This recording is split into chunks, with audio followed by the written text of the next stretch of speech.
Hello everybody, today I'm going to talk about my first two horses on Zed Run and the reason I got them and why I'm keeping them. So the first horse that I got on Zed Run was this one. It's called the Flirt, and the reason I got him is not because it was a winner, it's because it's a Genesis horse and it was the cheapest horse on the market at the time I was looking for a horse. Um, if you can see on this one, the return on investment is negative, but it did have some wins. I have raced them since I bought them. I have raced them like 2 or 3 times, but it hasn't gotten like a good position. And the odds aren't that good on this horse. I'm usually looking for horses that have odds below 10 because that's what I've seen in other videos and articles that those are the good horses. Also, besides having odds below 10, you want this chart to have a U shape. So go from 1 like lower on the middle and go up here to 11 and 12. And this horse has like an H shape. This is not that good, but again, the reason I got it was because it was the cheapest Genesis horse that I saw that was available at the time, and I just want to get into the game. And another reason I got a Genesis horse is because I've seen a guy on YouTube, Poseidon. He's saying he and Doofy they're also saying that you should get like the U shape, and probably that like Genesis horses are the key to breedings. That's what they're saying. That's what they think. So I'm going with that because they have a little bit more experience in this game than me. The last times I raced them on July 14th, July 1st, and the odds weren't that good. 17 odds, 17, and didn't get really good positions. And then when I got this horse, like I think a couple days later, they opened breeding on Zed Run. So I was looking to breed her with a Z1 through 10 Nakamoto, but they were super expensive. So I ended up breeding him with a Finney, I believe, and I got this horse, Benito. And to my surprise, it's doing pretty good. Like, not super good, but it's doing well. So I got this horse. Let me show you that is Risk Factor. So it's a Z7 Finney, and it's a Genesis as well. It had a couple wins. And the reason I kept this one, I decided like to put it on the first race, on the Griffin race, the one that it's free. And I saw that the odds were below 10. In my case, the odds were 8.66, and it got last place. And another thing that I did before entering into the Griffin, I was waiting for the longest distance, which is 2,600 meters. The reason I chose that one, it's because if we go to the race, I'm gonna show you guys.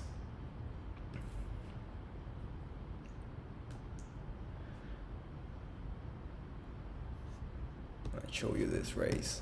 The reason I did it is because I wanted to see what position was this horse getting compared to the distance, and I wanted to see the longest distance to see how it performed against other horses. So I'm just gonna skip the intro.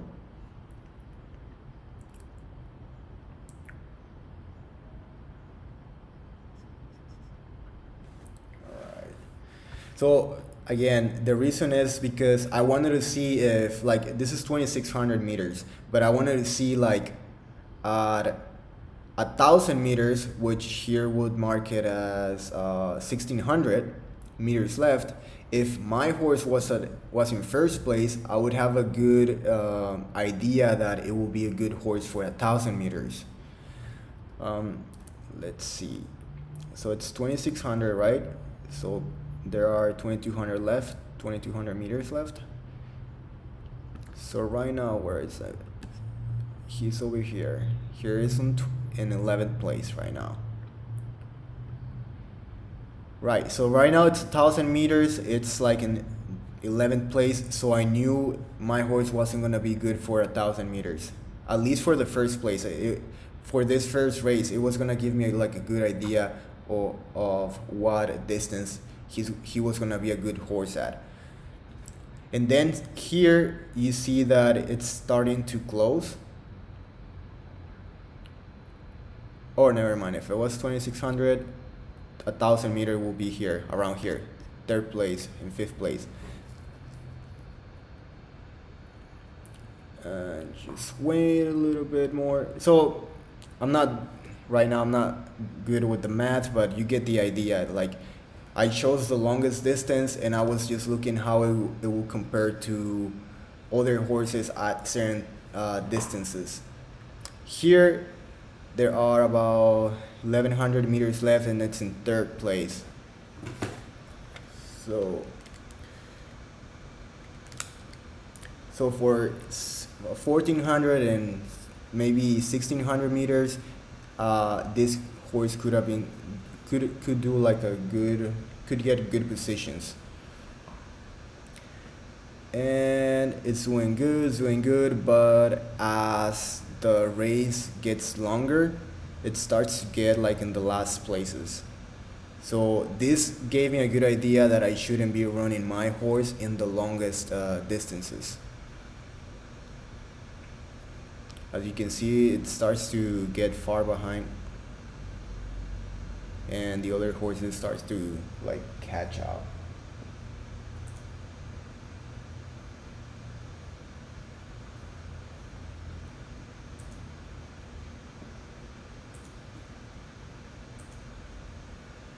So for this race, I got last place. Got placed last. Right. So I got placed last. But what were the odds? The odds were below 10. Then I lost, like, this got first place, this dude. The odds were 6. But if you go to this horse, Xenon, let me see. Well, after that, the odds for this horse weren't that good. And the return on investment hasn't been very good. Well, I didn't notice that until then, because the idea that I kept him in the first place is it's because of the good odds. But as you can see, I didn't knew that this one got really good odds on the first on his first race, on the Griffin race, and after that the odds haven't been good at all. So it's 13, 16 odds, and hasn't gotten any other first places since then, it looks like. Nope, no first places. So in this case, I guess if you get really low odds on the Griffin race, it doesn't mean you're gonna get a good horse. But in my case, I thought it was gonna be a good horse because I got really low odds on the first race. So I raced him a second time. Where is it? No, let me show. It's not showing the Griffin, all the races.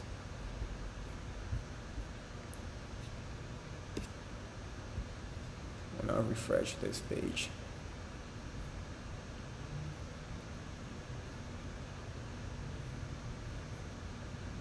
I don't know why it's not showing the Griffin race.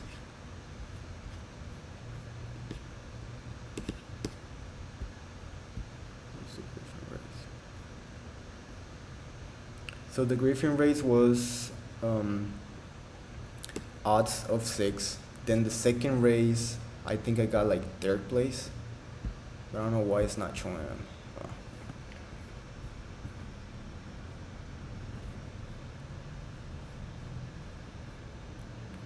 Okay, so the second place I got third place, and the odds were below 10 again. So that was encouraging for me to keep putting on a race. The third race, the odds were below 10 again, and I got first place. And I got first place on 1200. So I was like, okay, I'm gonna put them on 1200 again. The next race, the odds were 10. That wasn't I wasn't expecting that, and I got ninth place. But I put them on 1200 meters again, and again. I was choosing these distances because when I chose the first Griffin race, I saw that it was doing good around those ranges. I don't know if it's related, but that was my thinking at the time. And then on the fourth race, this one, it looks like it was a free to enter race. I got first place, and that was on 1200. Then the next race, the odds kept below 10, and I got second place. Then you can see I did 1600 with good odds in first place. And then I got bumped to for the fourth category. And the odds for this one were 10. Didn't do that good on the position. Then the next race on this category, I got odds of 9, and I got first place. So it's pretty. This horse has been pretty. How would you say that? Consistent with the odds, and has been winning. Overall, I have a 32% return on investment, and it's getting that U-shape form that you want. Okay, so lastly, I'm gonna show you some horses that I've seen that are doing really good, that I'm interested in buying, but I don't know if like how much the owners are willing to accept on them. This Romanoff is a good horse.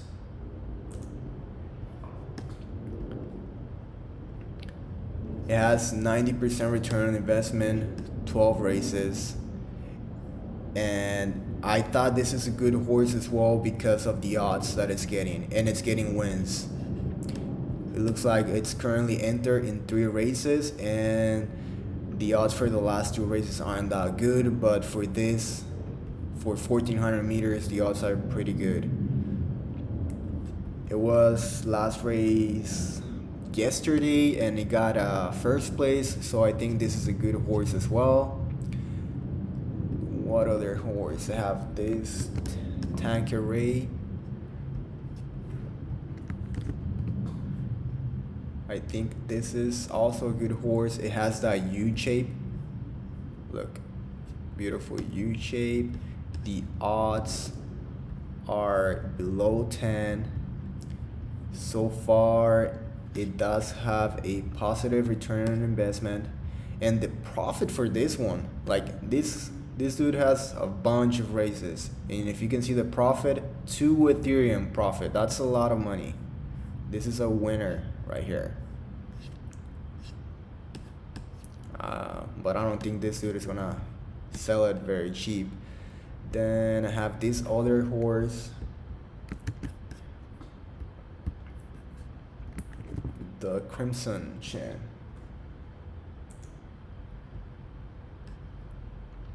It has a little bit over 700 races, positive return on investment, 1 Ethereum profit.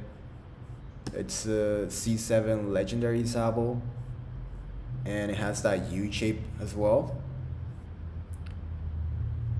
And it's getting odds below 10, so this is a good horse as well. I have this on my favorites on OpenSea. And I will be willing to buy one of these horses if they sell for a little bit lower than 15 Ethereum. This Gesture, I think this is a winner as well. Where is it? Gesture over here. It's a C2 legendary Nakamoto, so it's the son of 2 Genesis Nakamotos. So this is a really good one. Maybe 15 Ethereum. It's pretty reasonable for this horse, Chester, because it comes from 2 Nakamoto Genesis, positive return on investment, 1 Ethereum profit, and that U shape. The odds as well, usually below 10. This last one got 13 odds, but usually has very good odds. And it's racing like on the top of it, on the top of the chain, on category 1. Which other ones I have? I'm gonna show the last one, and I'm gonna leave the link to all these horses on the description, so if you wanna take a look at them on knowyourhorses.com. And most of these horses I found them because some of them I raced against them, and some other ones because I was just looking on Zed Run. I just went to racing, results, and I just was looking like which horses came in first place, and then I look at the odds, and if I like them, I just make them, I favorite them on OpenSea. So last one, Birdperson, 67 races, 12 wins, 52% return on investment. It's kind of getting that U shape. This one kind of looks like my horse, Benito. Odds usually below 10. Here got some bad odds, but like 5 odds, 6, those are very low odds. So if this dude ever makes it, puts it for sale, I'm gonna be interested in seeing if I can afford it. Alright guys, that's it for all. I'm gonna be making more videos on horses that I like, and I'm gonna be posting them here. I'm gonna try to make like a series of good horses that I find on Zed Run. Thanks for watching. Let me know if you have a horse and what do you think about this NFT and this horse betting game. Thanks for watching. See you next time. Bye.